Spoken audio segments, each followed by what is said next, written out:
Hey everybody, it's Dr. Matt from Full Potential Chiropractic with your Getting Better Results Faster workshop.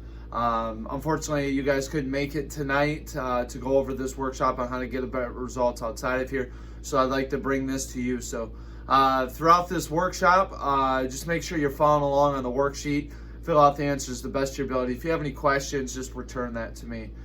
Tonight, we're going to go over things on how to get better results, to bring awareness to things that we're doing in our lives that's creating stress on our body and breaking it down instead of building it up. So of course in this office we want to make sure that you're building up your body, keeping yourself as healthy as possible, and so that you can make better health decisions. Whatever decision you make, you have the power and the knowledge to make those better decisions with the education that you have. So a little bit about me and how I got into chiropractic. At age 11, I was getting allergy shots 3 times a week. I also had 11 ear surgeries. I had a lot of issues with tubes in my ears, ear infections, perforated eardrums, a lot of allergies. So at age 11, I was at a wrestling meet, got taken down on my head, and had severe neck issues. Luckily, my mom was going to a chiropractic at the same time, and he was able to get me in as well.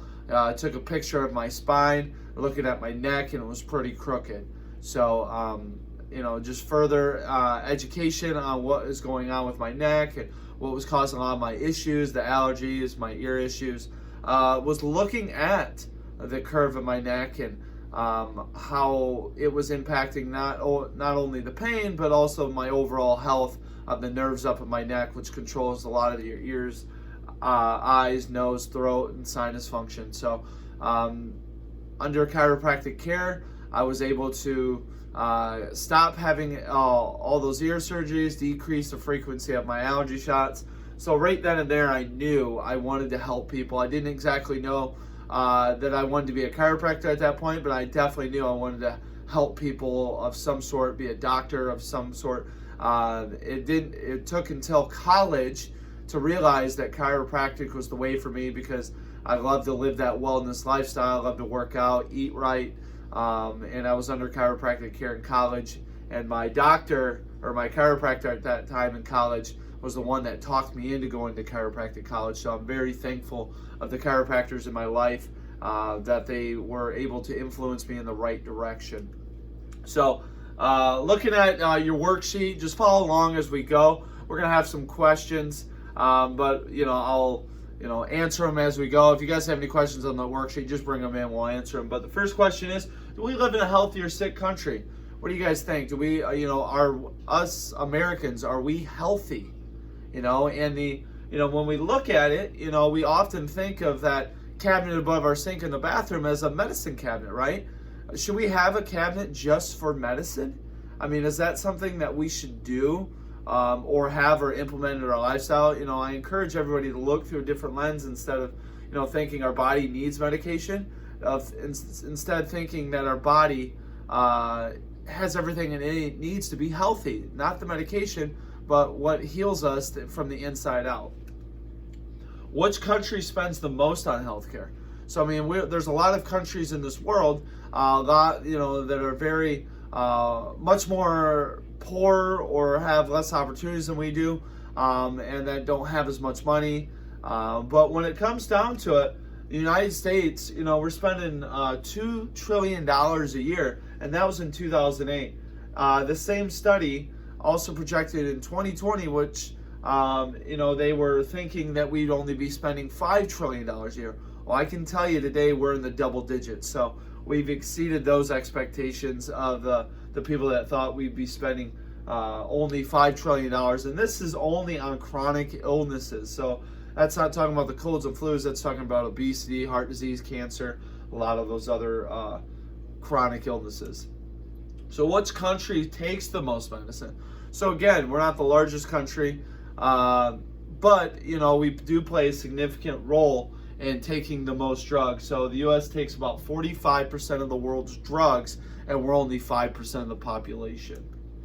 So where do you think we fall on the list of the healthiest nations? There was a study done on the 40 healthiest nations, and I can tell you we've improved by one, but we fall 37th on that list of the 40 healthiest nations. So if we're spending the most, taking the most, you can definitely know that something's failing if we're not in the top 5, top 10 by doing all that stuff. So I've listed some of the things that we see in the office: the cancer, heart disease, diabetes, strokes, obesity, allergies, asthma, ADD, ADHD are just a list of few. But if we're taking the most and spending the most, you would think a lot of these things would be clearing up. So I encourage you guys to sit again, to look through that different lens of saying, okay, maybe taking the medicine is not really working for me. Maybe it's causing more downstream issues. So, we look at this. People have never been sicker. For the first time in the history of man, children born after the year 2000 are not expected to live as long as their parents. And that's from the CDC. The CDC is the Center of Disease Control, and that was came out in 2009. The Centers of Disease Control is the one that's in charge of a lot of our vaccinations and what we should be doing as a society and what we should be taking, and promoting the more drug lifestyle. But here they are also coming out and saying that children born after the year 2000 are not expected to live as long as their parents. Well, why is that, right? Is it because the world's getting unhealthier, we're having worse food, there's more drugs, there's more diseases? What are they actually saying? And I leave that up to you guys to make your own opinions on this. But I truly do believe it's because we are being we're not aware of the options that we have. Drug and surgery is not the only option that we have these days. There's other ways, such as chiropractic. So I ask this question of you guys: are you as healthy as you want to be? Right? Are you doing the things that you want to be to promote the best healthy lifestyle, not only for you, but your entire family? What do you guys think? Why are we in such a health crisis, right? If we're spending the most, taking the most, medicine, why are we in this health crisis, right? Is it because of fast food? Is it because there's more mental health issues these days? Is it because we're putting more physical stress on our bodies? So when we look at the 3 reasons why we're in a health crisis, number 1, it's personal responsibility. Who's in charge of your health, right? Is the doctor? Is the insurance company? Is it other people's opinions? What is it? And ultimately, it's your responsibility, right? You're in charge of your health. You're in charge of your kids' health. You're in charge of making the better decisions, promoting a better lifestyle for your kids so they understand what better decisions they can make about their health. Wrong definition of health is number 2 of the reason why we're in a health crisis. When we look at the definition of health, we often hear, well, I didn't know I was, in pain, or I didn't know I was unhealthy because, I was under the impression if I look good and feel good, then I must be healthy. Well, if you look at the definition of health, it's a relative state in which one is able to function well physically, mentally, and socially and spiritually in order to express the full range of one's unique potentialities within the environment in which one is living. So there's a lot to unpack there, but the big key in here is there's no words of looking or feeling healthy, right? It's function, how we're functioning well physically, mentally, socially, and spiritually in our own environment, right? So everybody's environment's different, right? That's the important thing to know. But, we want to understand that, it's how our body's functioning, how we're moving, right? How, is our organs functioning? Is our lungs breathing properly? Is our heart beating properly? Is our stomach digesting and breaking down that food properly? Are we having digestive issues, right? That's the function that we're looking for. Number 3, don't let me forget it, I'll come back to it. So finish the statement in your own head, right? If you keep doing what you've been doing, then what? Well, you're going to get the same results you've always gotten, right? So 10 questions you got to ask yourself if you want to be healthy. Are you designed to be healthy or sick? And the answer, of course, is you're designed to be healthy. But unhealthy has become the norm, right? The difference between normal and norm is what your body perceives to be as normal, right? We go through life thinking, well, I look good or I feel good, I don't see any issues, so I must be pretty much healthy, right? But we know that's not to be true because, again, we're not basing our health off of how we look and how we feel. It's how we're functioning. And your body can get into a old bad rhythm. A lot of us have old injuries that have healed in wrong over time that we can, re-aggravate and cause a lot bigger issues as we get older. So your body sees one way to be normal for a long time, but then you start to realize that you're in pain or you've lived with pain for so long that this can't be normal, right? So as we gravitate towards back to being healthy by making better decisions, by getting chiropractic care, by thinking better about ourselves and everything else around us, that we become a lot healthier in the end. And you have everything in your body to be 100% healthy. Is your body smart or stupid? Let me ask you this question. Is a fever good or bad? Right? Of course it's good, right? Your body's trying to kill off something that it normally can't kill off at your normal temperature, right? So it raises and elevates the temperature to kill off that virus. What is the most important system in your body for staying healthy? When we look at all the systems in our body, of course, your heart, the lungs, digestion is very important. But when it comes down to your master system is your nervous system. Your nervous system is the most important part of your body. It runs the show. It runs every other system in your body. Your nervous system is comprised of two things, your brain and your spinal cord. Through your brain sends all the messages down through your spinal cord, out through your nerves that control everything. Your nerves attached to your tissues, your blood vessels, your glands, your organs, everything. So when we look at how important it is, right? And a lot of people say, well, your heart's the most important thing. Well, what tells your heart to beat? Well, of course, your brain. Your brain through your spinal cord. Your brain through your spinal cord through the nerves, right? And if there's a shutdown in communication between your brain and your heart, what's going to happen to that heart? Well, it's going to speed up or slow down. We don't want either of those to happen. So we want a clear line of communication between your heart and your brain, or any other organ in your body or part of your body, right? When we don't have a clear line of communication, things start to shut down and not work properly. We call that dysfunction. What protects your nervous system? Well, we look at it, right? Your spine is your suit of armor, right? Your spine protects everything. Your skull is your helmet, right? From the front, we should see a nice, healthy, straight spine, level hips, level shoulders, right? From the side, we should have 3 healthy curves.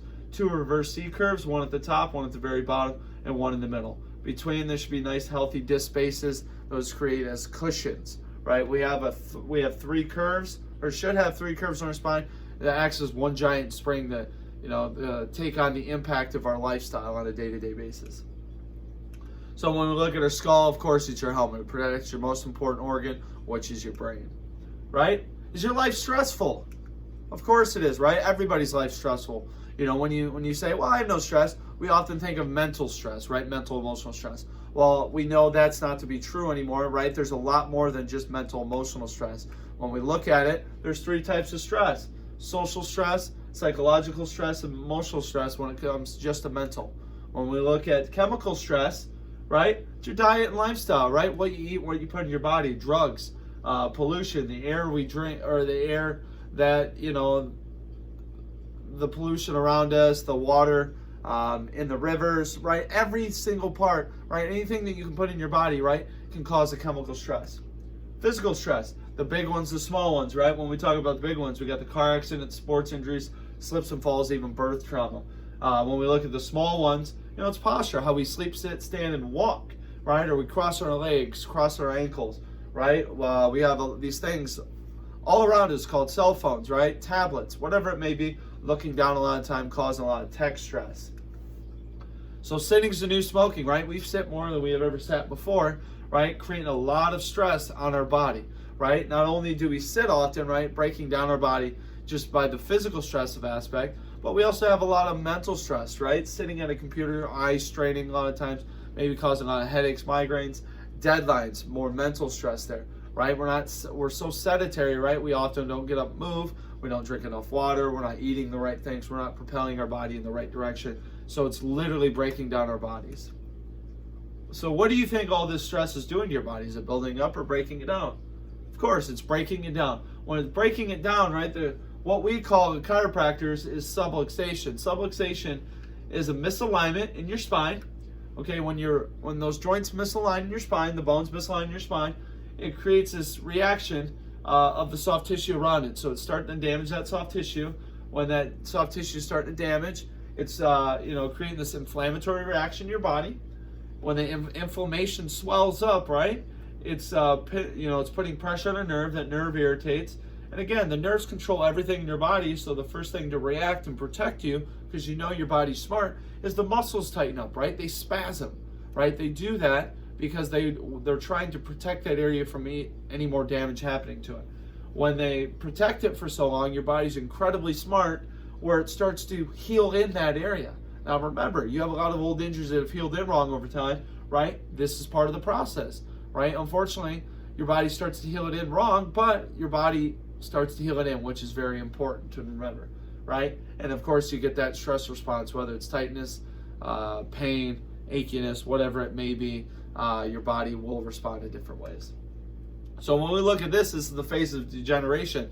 Do you guys remember what phase you're in, right? So we got the near normal, we got phase 1 where we're starting to lose the curve, phase 2 where we're starting to lose disc spaces and the curve, phase 3, we're starting to get some bone spurring, starting to fuse up the bodies, and in phase 4 there's fusion in our spine. So when we look at it, right, whatever phase you're in, right, phase 1, we say, it takes, anywhere from a year to 10 years to get to that point. Phase 2, we're looking 10 to 15. Phase 3, 20 to 30, and so on and so forth. But the good thing is, right, it doesn't take that long to get out of it, right? So when we look at phase 1, we're looking 6 months to a year and a half. Phase 2, we're looking at a year and a half to 2 years to get that correction, long-term correction that you guys are looking for, so those health problems don't come back to get us. So what do you guys think is the real cause of your health problems?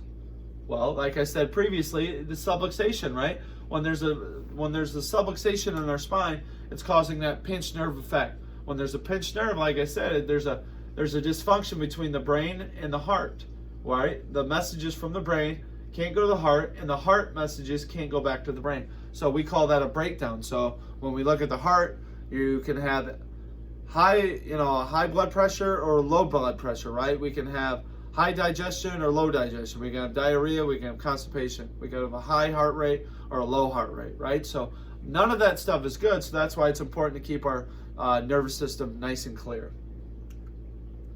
So when we look at the smoke alarm effect, right? Your body's trying to tell you something through all these signals, whether it's a headache, stomach ache, back pain, neck pain, whatever else it may be, right? Your body's trying to talk to you, right? And a lot of us, we just, it'll go away, or we take a pill or rub some cream on it, whatever it may be, and it goes away, right?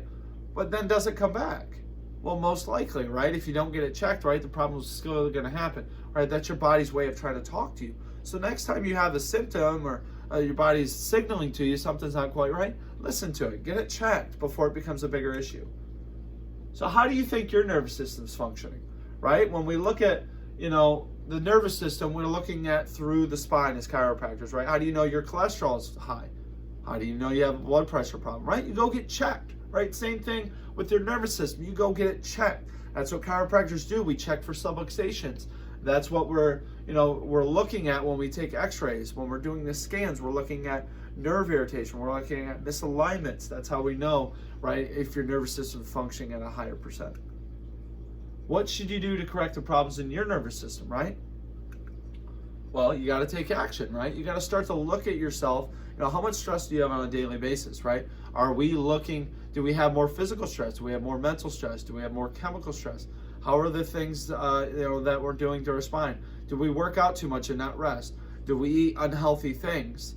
Do we think negative thoughts? Do we say a lot of negative things to ourselves, right, that you wouldn't say to your loved ones, right? All those things impact your body and your stress, right? So in this office, we're going to take a three-legged approach for you, right? We're going to do getting those adjustments in rhythm. That's the most important part that you'll ever get, is those adjustments in rhythm, right? They build off each other, getting stronger and stronger results as we go, right? We miss one or you delay one, right? Now we're going backwards. We always want to take 3 steps forward, okay?